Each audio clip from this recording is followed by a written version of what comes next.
Vídeo 1. Artigo. A integração da tributação das pessoas jurídicas e das pessoas físicas. Uma análise calcada na neutralidade, equidade e eficiência.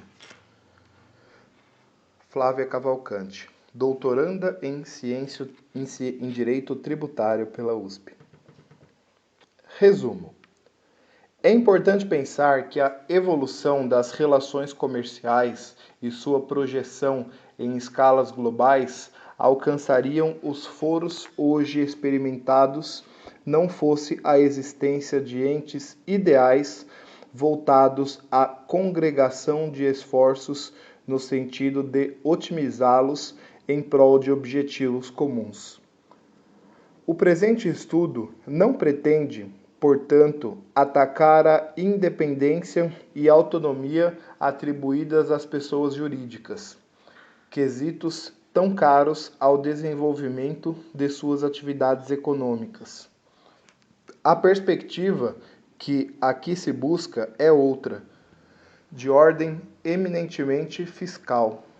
Com efeito, o presente estudo encontra-se voltado para a análise crítica das doutrinas existentes sobre as diversas sistemáticas de tributação das pessoas jurídicas nas suas relações com a tributação de seus sócios, na tentativa de lançar novas luzes sobre a matéria com base em imperativos de neutralidade, equidade e eficiência. Abstract. It's not possible to think that the progress of trade relations and its projection on global scales will reach the current degree of development each entities engaged in congruent efforts to optimize them in favor of common goals were not in place.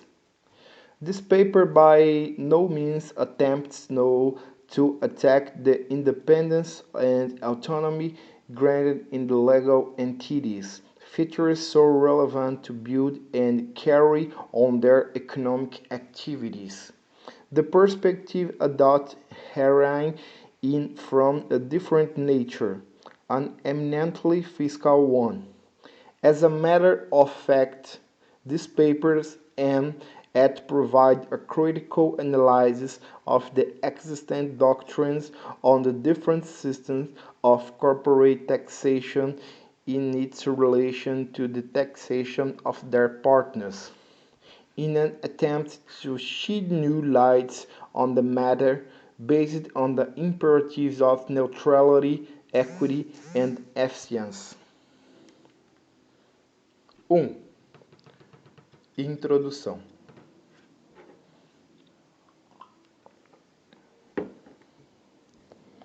Parece despiciendo repisar a importância das pessoas jurídicas na qualidade de entes ideais voltados à consecução de atividades econômicas que, de outra forma, estariam reduzidas em vulto e extensão, para além de sentimentos gregários, incitos à natureza humana. Desde muito cedo, o homem notou que seus esforços individuais seriam maximizados sobremaneira caso associados com outros de mesmo escopo. Assim, a ideia de uma congregação de forças sob um organismo capaz de estimular e polarizar objetivos comuns mostrou-se como uma resposta adequada não apenas ao espírito de associação inerente ao homem, bem como aos anseios de maximização e otimização que o move no sentido do desenvolvimento econômico. Com efeito, a possibilidade de mobilizar montas mais expressivas de capitais, a necessidade de reunir para uma finalidade única atividades mais numerosas e especializadas do que o indivíduo isolado pode desenvolver, a continuidade de esforços através de órgãos que não envelhecem, tudo sugere a criação e a proliferação desses organismos. Em estudo minucioso sobre a evolução das pessoas jurídicas ao longo da história, Reuven S. Aviyoná fixa 4 marcos que influenciaram de forma decisiva a maneira sob a qual tais institutos são compreendidos. Abre aspas. Historicamente, a pessoa jurídica evoluiu de suas origens no direito romano em uma série de 4 transformações. Primeiramente, o conceito de sociedade como pessoa jurídica, separada de seus detentores ou membros, teve que ser desenvolvido. E esse desenvolvimento foi apenas concluído com o trabalho de civilistas do século XIV. No final da Idade Média, a associação Membership Corporation, uma pessoa jurídica com vários membros que escolhem outros para lhe sucederem, tinha personalidade jurídica, a capacidade de ter propriedades, processar e ser processada e até suportar responsabilidade criminal. Duração ilimitada e era bem estabelecida tanto em jurisdições de civil law como em jurisdições de common law. O segundo passo relevante foi a mudança das associações não lucrativas para as pessoas jurídicas comerciais com finalidades lucrativas, o que ocorreu na Inglaterra e nos Estados Unidos no final do século XVIII e início do século XIX. A terceira transformação foi a transição das pessoas jurídicas fechadas para sociedades cujas ações são dispersas e negociadas em mercado. E com o florescimento da responsabilidade limitada e da liberdade de constituição, o que ocorreu no final do século XIX e início do século XX, finalmente, a última grande transformação corresponde ao fato de que as sociedades que transacionavam em um país tornaram-se empresas multinacionais, cujas operações perpassam o globo, o que começou após a Segunda Guerra Mundial e ainda se desenvolve atualmente. Cada uma das 4 transformações, assim como uma menor e mais temporária mudança que ocorreu nos Estados Unidos na década de 80, com o advento da aquisição hostil de controle, foi acompanhada por alterações no conceito legal de pessoa jurídica. Fecha aspas. A questão que então se coloca em cada um dos cenários é saber se tais entes abstratos se apresentam enquanto mera união de indivíduos, ou se logram foros de autonomia e interdependência, assumindo o sentido existencial que os distingue dos seus membros componentes. De acordo com o saudoso Caio Mário da Silva Pereira, abre aspas, numa associação vê-se um conjunto de pessoas, unindo seus esforços para a realização de fins comuns. Mas a personificação do ente abstrato destaca a vontade coletiva do grupo das vontades individuais dos participantes, de tal forma que o seu querer é uma resultante e não mera justaposição das manifestações volitivas isoladas. Fecha aspas. As lições retrotranscritas conduzem inexoravelmente a uma aproximação realista do tema, refletindo a teoria perfilhada pelo ilustre civilista segundo a qual as pessoas jurídicas devem ser encaradas destacadamente de seus membros. Sob esse palio, a personalidade real desses organismos deve ser aceita sem recursos a quaisquer artifícios. Portanto, o direito constitui a sua própria realidade de molde que, nesta seara, abre aspas, as pessoas jurídicas existem como seres dotados de vida própria, de uma vida real. Fecha aspas.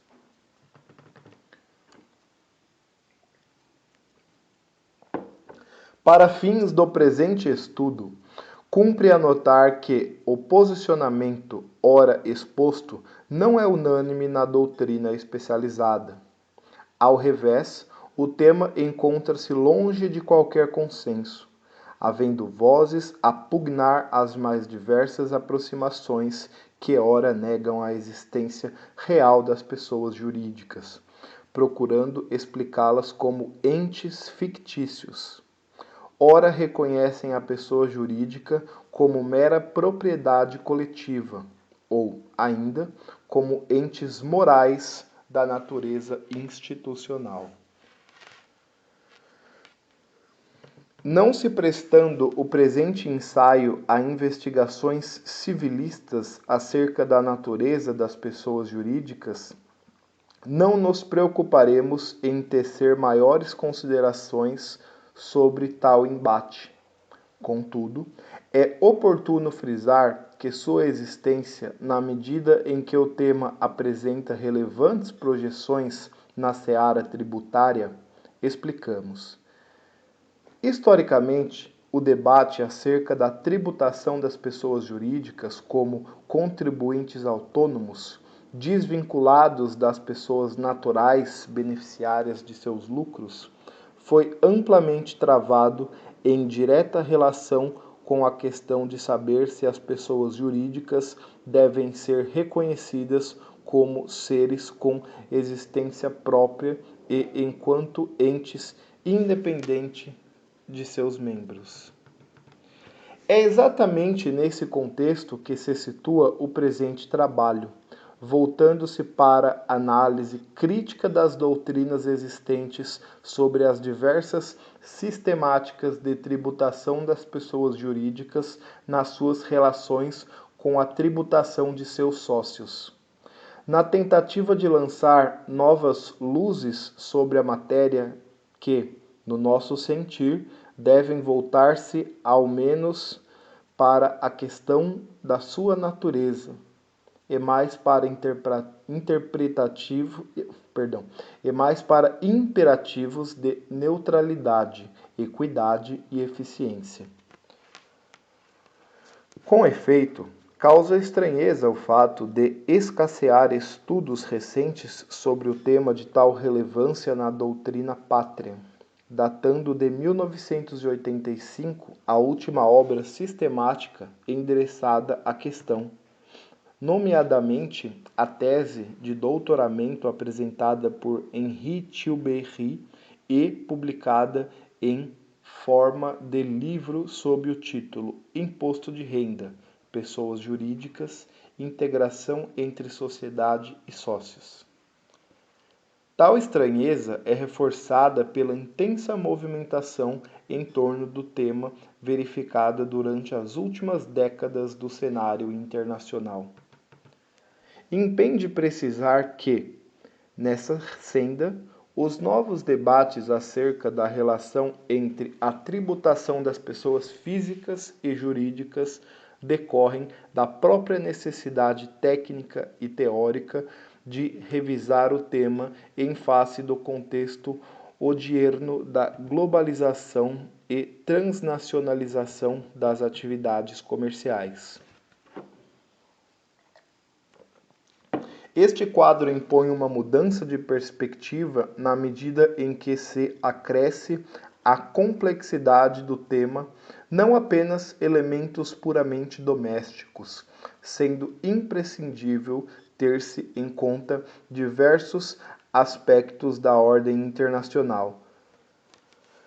Incrementam, ainda, As discussões em matéria de tributação das pessoas jurídicas, fatores econômicos e de política estatal, como aqueles ligados à competição fiscal, a mecanismos anti-evasivos, a questão de neutralidade e eficiência fiscal, dentre muitos outros.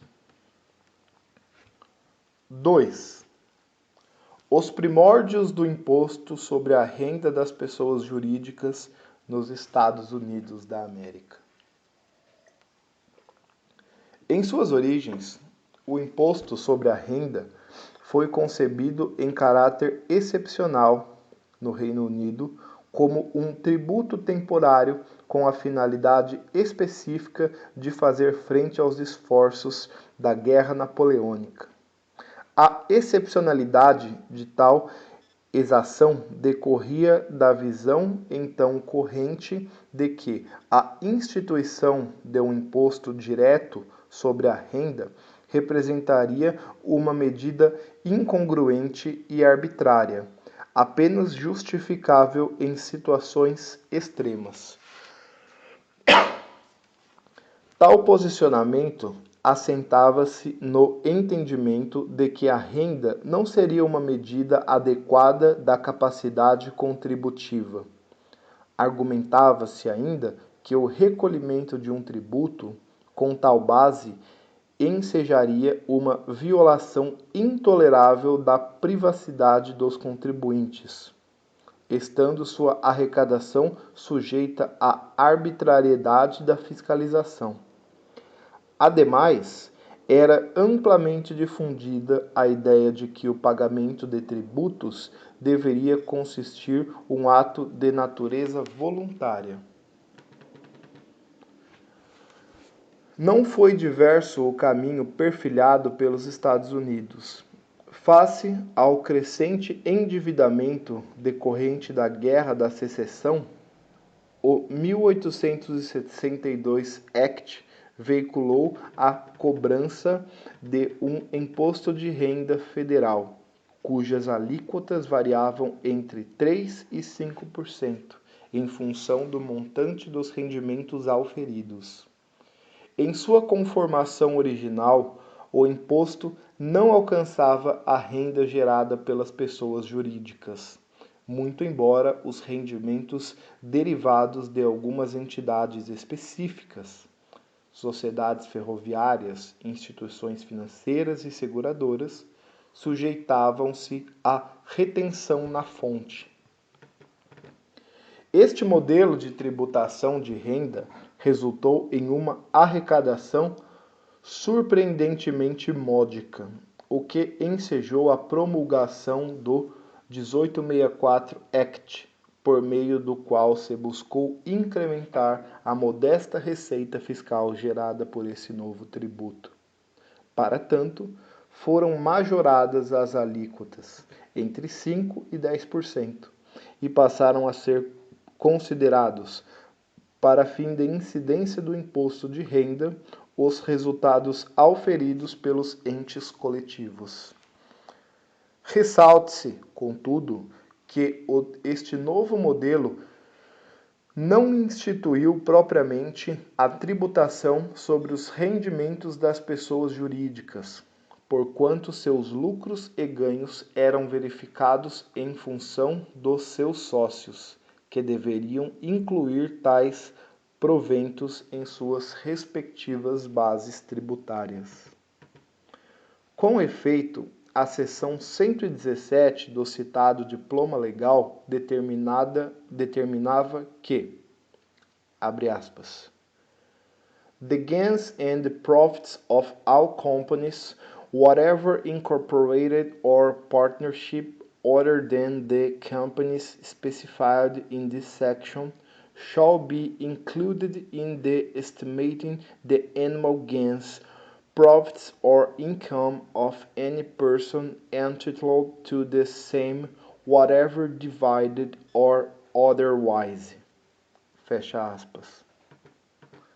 Importa anotar que as autoridades fazendárias interpretavam a parte final do dispositivo retrotranscrito no sentido de autorizar a tributação do lucro dos entes coletivos na pessoa de seus respectivos membros, independentemente de sua efetiva distribuição. Tal aproximação veio a ser confirmada pela Suprema Corte dos Estados Unidos, quando do julgamento do caso Collector v. Hubbard, em que restou resignado que a expressão "whether divided or otherwise" admitia a tributação dos sócios de pessoas jurídicas sobre os lucros por estas auferidos, ainda que não distribuídos. Destinando-se o imposto de renda à vigência temporária, enquanto medida excepcional destinada a financiar as hostilidades bélicas contra os anseios emancipatórios do sul escravocrata, o 1864 Act estabelecia como data para sua expiração o ano de 1870. Contudo, finda a guerra em 1865, com a rendição incondicionada dos confederados, quadrou-se um movimento pela extinção do imposto de renda. Essas pressões desencadeariam uma série de mudanças significativas no modelo de 1864, mas sem êxito na abolição completa da exação.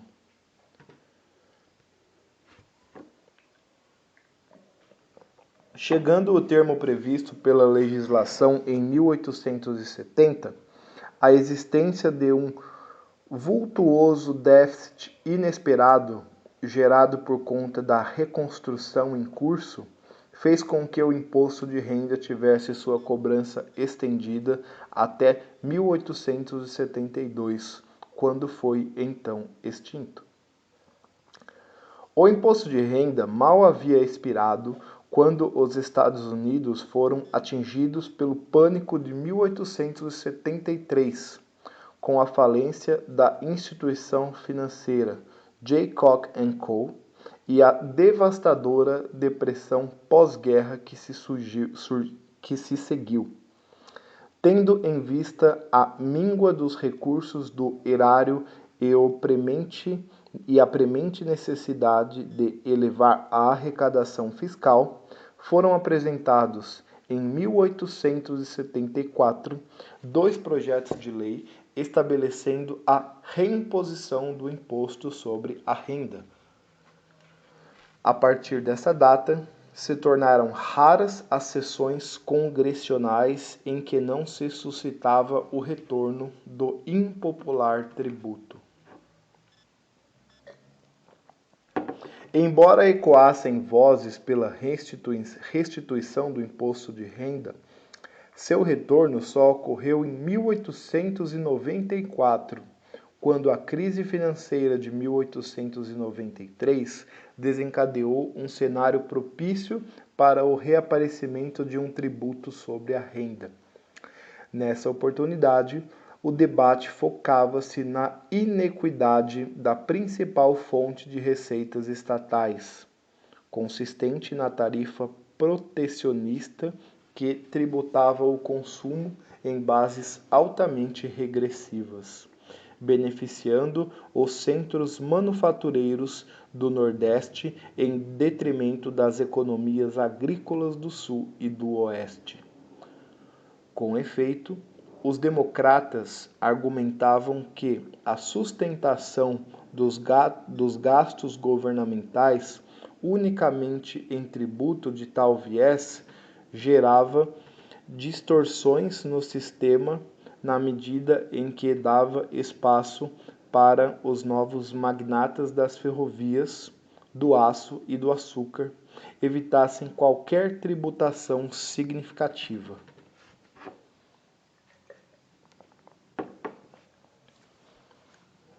O 1894 Act estabeleceu um caráter inaugural em tributação de 2% sobre a renda líquida das pessoas jurídicas. Ao contrário do que pode parecer, a nova sistemática de tributação não se extrema diametralmente do modelo adotado durante a Guerra da Secessão, conforme demonstrou Stephen A. Bank. Primeiramente, anota o jurista que os dividendos das pessoas jurídicas sujeitas à tributação eram excluídos da base de apuração de seus respectivos sócios. Seguindo essa linha, o imposto sobre a renda líquida das pessoas jurídicas era encarado como uma simples forma de recolhimento do tributo devido ao nível dos sócios. Reforça essa ideia o fato de que, em um momento inicial de sua tramitação, foi mantida a sistemática de retenção na fonte do imposto de renda da Guerra Civil, sendo apenas estendido para alcançar todas as pessoas jurídicas.